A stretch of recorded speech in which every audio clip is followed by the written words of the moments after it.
আপনারা অনেকেই জানতে চেয়েছেন যে আসলে পিকিং স্টার কিভাবে লালন পালন করা যায়।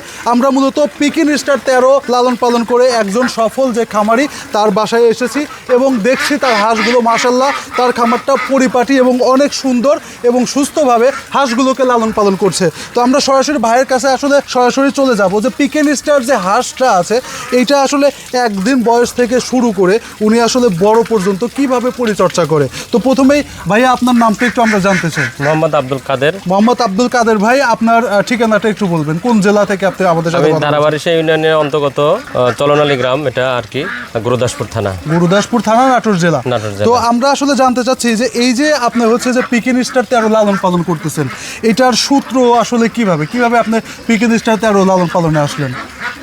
আমি মূলত আমার মামা চয়ন, উনি 100টা বাচ্চা নিয়ে আসছিল, সেখান থেকে আস্তে আস্তে আর কি এ পর্যায়ে আসছে। মোটামুটি 500-র মতো পিকিং স্টার আছে। হ্যাঁ মাশাআল্লাহ, আমরা দেখতে পাচ্ছি যে অনেক সুন্দর, এই যে চারিদিক দিয়ে যে রয়েছে এগুলা অনেক সুন্দরভাবে রয়েছে এবং অনেক সুন্দর দেখা যাচ্ছে। এটা কিভাবে বলবো আমি আসলে ভাষায় বলতে পারতেছি না। আর আমার মনে হয় যে ক্যামেরাতেও এই সাদা হাঁস এতটা ক্লিনভাবে আসলে আপনারা দেখতে পাবেন না, কারণ সাদা জিনিস ক্যামেরায় অতটা ক্লিনও দেখা যায় না। তো এই যে আপনি পিকিং স্টার শুরু করলেন 100 হাঁস থেকে, মাশাআল্লাহ এখন আপনার খামারে 500টা হাঁস আছে। আমরা সরাসরি কোনো ভূমিকাতে না যেয়ে একদিন থেকে আসলে যে বাচ্চাটা আছে সেই বাচ্চাটা প্রথম লালন পালন মানে বুটিং থেকে শুরু করে এই পর্যন্ত যে নিয়ে আসলেন, কি মানে এখানে প্রসেস আপনাকে আসলে কমপ্লিট করতে হয়েছে? যেমন প্রথম দিন থেকেই আপনি কি শুরু করলেন, কিভাবে? আমি মূলত মানে বাচ্চাটা নিয়ে আসার পরে বোর্ডিং করছিলাম। বোর্ডিং করার পরে ব্রয়লার যে স্টার্টার আছে সেটা 15 দিন বয়স পর্যন্ত খাওয়াইছিলাম। তারপরে আপনার হচ্ছে যখন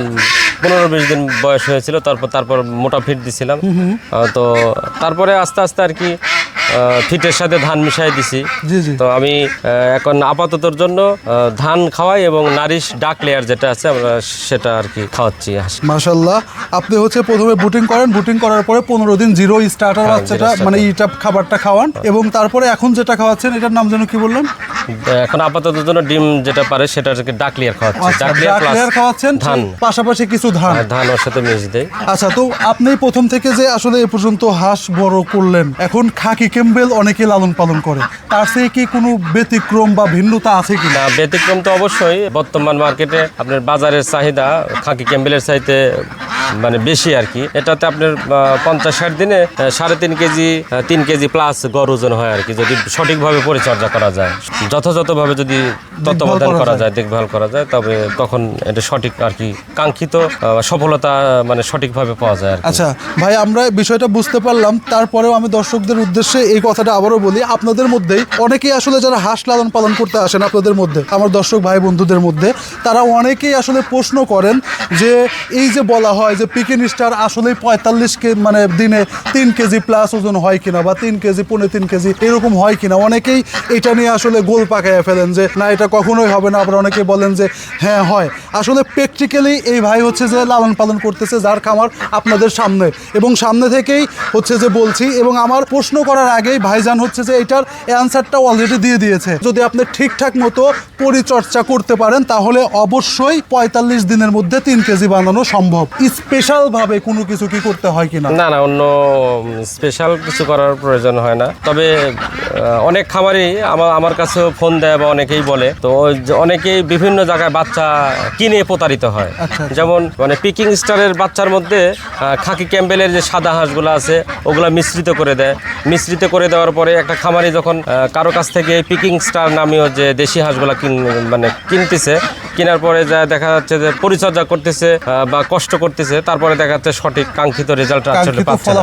মানে পিকিং স্টারের গায়ের রং এবং খাকি ক্যাম্বেল দেশি হাঁসের গায়ের রং একই রকম। তখন দেখা যাচ্ছে যে ওই 100টার বাচ্চার মধ্যে 60টা দেখা যাচ্ছে যে আপনার পিকিং স্টার বের হচ্ছে আর 40টা দেখা যাচ্ছে ছোট থাকতেছে। তখন তারা মনে করতেছে হয়তোবা এই পিকিং স্টার পাললাম বা যত্ন করলাম, লালন পালন করলাম, অথচ সঠিক কাঙ্ক্ষিত আমি রেজাল্টটা পেলাম না। কিন্তু আসলে প্রতারণা হয়েছে এই জিনিসটা সে বুঝতেই পারলো না। বাচ্চা কেনার কেনার সময় সঠিকভাবে দেখে যাচাই বাছাই করে এবং স্বচ্ছ সৎ ব্যবসায়ীর কাছ থেকে নিতে হবে, যাতে করে তারা বাচ্চা কিনতেই খামারিকে না ঠকায় বা খামারি যাতে প্রতারিত না হয় বা মানে বিতাড়িত না হতে পারে, সেরকম লোকের কাছ থেকে বাচ্চা নিতে হবে। মানে সর্বোপরি কথা হচ্ছে যে আপনি যখন একজন সফল খামারি হবেন, আপনাকে সবার আগে বাচ্চা সিলেকশন করার সময় অনেকটা চিন্তা করে মানে ভালো যে বাচ্চাটা সেইটা আপনাকে নিতে হবে। যদি বাচ্চা সিলেকশন করার সময় আপনার সাথে কেউ প্রতারণা করে অথবা না বুঝে যদি দেশি হাঁসের মিশ্রিত যে আসলে বাচ্চাটা আছে মূলত পিকিন স্টার 13 সেইটা যদি আপনি সংগ্রহ করেন, তাহলে যেটা হবে পিকিন স্টার ঠিকই টাইম মতো বড় হয়ে যাবে, কিন্তু বাদ বাকি যেগুলো প্রতারণা করে আপনাকে দেওয়া হয়েছে সেগুলো বড় হবে না এবং আপনি মনে করবেন যে পিকিন স্টার যে জাতটা সেটা আসলে হয়তো সঠিক জাত না, কিন্তু এখানে আপনার সাথে যে প্রতারণাটা করা হলো এটাই আপনি বুঝতে পারলেন না।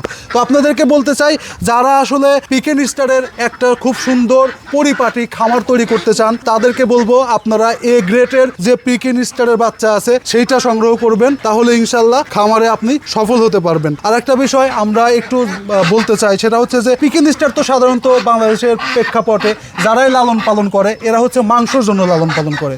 আচ্ছা, কেউ যদি এখানে প্যারেন্টস তৈরি করতে চায় অথবা ডিম বানাইতে চায় সেটা পারবে কিনা, আর পারলে সেটা কিভাবে বা আদৌ করা ঠিক হবে কিনা? আমার মামা চয়নউদ্দিন যখন বাচ্চাটা নিয়ে আসছিল তখন তো ছোট বাচ্চাই নিয়ে আসছিল, বাড়িতে এনে বোর্ডিং করা হয়েছে, তারপর ধারাবাহিকভাবে আমাদের বাড়িতে বড় হয়েছে। বড় হওয়ার পরে আমরা একটা পর্যায়ে এটাকে ডিম পাড়ানোর একটা সিদ্ধান্ত নিই। তো আমার এই হাঁসটা 5 মাস বয়স থেকে ডিম পাড়তেছে, কন্টিনিউ ডিম পাড়তেছে। কেউ ডিম পারে কেউ ছাড়ে, এরকম ভাবে প্রায় 200টার মতো হাঁস আছে। 125, 30, 35, 40, আবার কখনো 100, এরকম মানে ধারাবাহিকভাবে প্রতিদিন ডে বাই ডে ডিম বের হচ্ছে। এখানে এই যে ভ্যাকসিনের যে একটা ব্যাপার থাকে, সাধারণত খাকি ক্যাম্বেলে ভ্যাকসিন দেওয়া যেভাবে হয়, ভ্যাকসিন বলতে আমি সেম প্রসেস কিনা?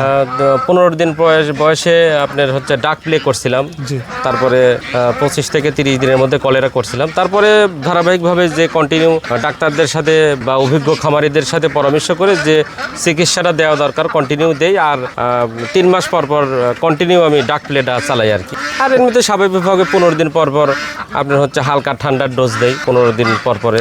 হালকা ঠান্ডার জন্য যে ডোজটা দেন, এই ওষুধটা সাধারণত কি ওষুধটা দেওয়া হয়? এটা আমি হচ্ছে ডক্সিভেট আর মাইক্রোনেট দিয়ে আমি হালকা ডোজ করি। মাইক্রোনেট মানে রেনেটা কোম্পানির। এটা ঠান্ডার জন্য হয়, হালকা ঠান্ডার জন্য দিলে। মাঝে মধ্যে কিরমির ডোজ দেওয়া হয়। কিরমির ডোজটা কতদিন পর দেন? আমি আমার খামারে আপাতত জন্য 3 মাস 4 মাস পর দিই। মানে এটা কি শুধুমাত্র আপনি পিকিন স্টার পালছেন এর জন্যই, নাকি অন্য হাঁসেও এটাই দেওয়া? অন্য হাঁসে হয়তো বা তারা দেয়, আমি অন্য হাঁস খাকি ক্যাম্বেল যেহেতু পালি নাই বা ডিমও পারি নাই, ওইভাবে পারাই নাই। কিন্তু আপনি যেহেতু পিকিন স্টার পালছেন, পিকিন স্টারের কথাই বলছেন। সব হাঁসেই দেয়, আমি খাকি ক্যাম্বেল পালে তার কাছ থেকেই নেওয়া আর কি। আচ্ছা, আমি এখন একটা জিনিস আপনার কাছ থেকে জানতে চাই, কোনো নতুন ব্যক্তি বা নতুন উদ্যোক্তা যদি পিকিন স্টার দিয়ে একটা খামার তৈরি করতে চায়, হ্যাঁ, সে সফল হতে চায়, তার আসলে কিভাবে এই সেক্টরে আসা উচিত? আমি লালপুর যুব উন্নয়ন কেন্দ্র থেকে এই হাঁস মুরগি পালনের জন্য যুব উন্নয়নের মাধ্যমে 3 মাস মেয়াদী প্রশিক্ষণ নিয়েছিলাম।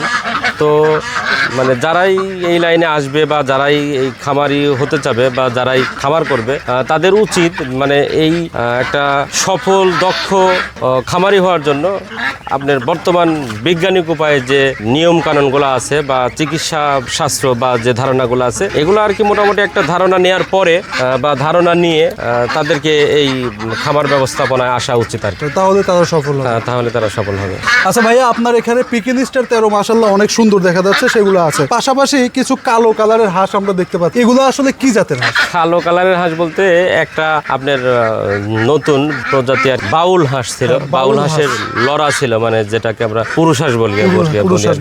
ওই পুরুষ হাঁসটা থেকে এই পিকিং স্টার এবং এই বাউল হাঁসের ক্রসিং, যে হাঁসগুলা দেখছেন আপনি, মানে হোয়াইট প্লাস হচ্ছে ব্ল্যাক, এই কিছুটা ব্ল্যাক দেখা যাচ্ছে, ওই হাঁসগুলা মানে এই পিকিং এর সেম আর কি ওজন হচ্ছে। ওয়েট পিকিং এর সেম হচ্ছে, ওয়েট পিকিং এর সেম হচ্ছে, মানে কিছুটা কম বেশি হয়। এটা যদি 3 কেজি 3.5 কেজি হয় একই দিনে একই খাবার খেয়ে, এটা মনে করেন যে 2.5 কেজি সর্বনিম্ন, বা কতকটা যেটা আবার মানে একদম সুস্থ থাকে সেগুলা পিকিং এর সমানই ওজন হচ্ছে। সুপ্রিয় দর্শক, এটা হচ্ছে ক্রস হয়েছে, যার কারণে একটু ব্যতিক্রম কালার এসেছে। তো আমরা ভাইয়ের কাছে সর্বশেষ জানতে চাইবো যে আপনার এই সুন্দর পরিপাটি খামারটি নিয়ে আপনার ভবিষ্যৎ পরিকল্পনা আসলে কি? ভবিষ্যৎ পরিকল্পনা আসলে আমি এটাকে আরো এক্সপেনশন করতে চাই আর কি। এবং আমার মতো যারা শিক্ষিত বেকার আমার মানে গ্রাম বাংলার বিভিন্ন গ্রামে শহরে ছড়িয়ে ছিটিয়ে আছে, আমি তাদের পাশে দাঁড়াতে চাই। এবং তারা যদি মনে করে আমার সহযোগিতা বা আমার পরামর্শ নিয়ে এই কাজটা করবে, আমি তাদেরকে পরামর্শ এবং সহযোগিতা করতে চাই। তারা সচ্ছলতার সাথে তাদের সংসার প্লাস মানে জীবন জীবিকা অতিবাহিত করতে পারে, আমি এটা আল্লাহ তাআলার দরবারে সবার জন্য আশা করি আর কি। এবং প্রত্যেকটা হতাশাগ্রস্ত মানুষকে সঠিক আলোর পথ দেখিয়ে সঠিকভাবে সে যাতে জীবন পরিচালিত করতে পারে। একটা অনুরোধ রাখবো খামারি ভাইদের কাছে, আপনারা মানে যেভাবেই মানে খামার করেন না কেন, পরিচর্যা করেন না কেন, মহান রব্বুল আলমিনের উপর ভরসা রাখতে হবে, আস্থা রাখতে হবে, মানে 100% রব্বুল আলমিনের উপরে বিশ্বাস স্থাপন করতে হবে। পাশাপাশি আল্লাহ তাআলা যদি চায় নিজের পরিশ্রমের বিনিময়ে কাকু যদি সফলতা দিতে চায়, রব্বুল আলমিন তাকে দিবে, এতটুকুই আর কি। ইনশাল্লাহ আপনার কথা অনেক পরিপূর্ণ, আমরা এবং আমাদের দর্শকরা আশা করছি পুরো বিষয়টা বুঝতে পেরেছে। তো দর্শক ভাই বন্ধুরা, আপনারাও ভালো থাকবেন। আমরা এই মুহূর্তে ভাইয়ের কাছ থেকে বিদায় নেব। ইনশাল্লাহ ভাইকে নিয়ে দেখা হবে অন্য কোনো ভিডিওতে।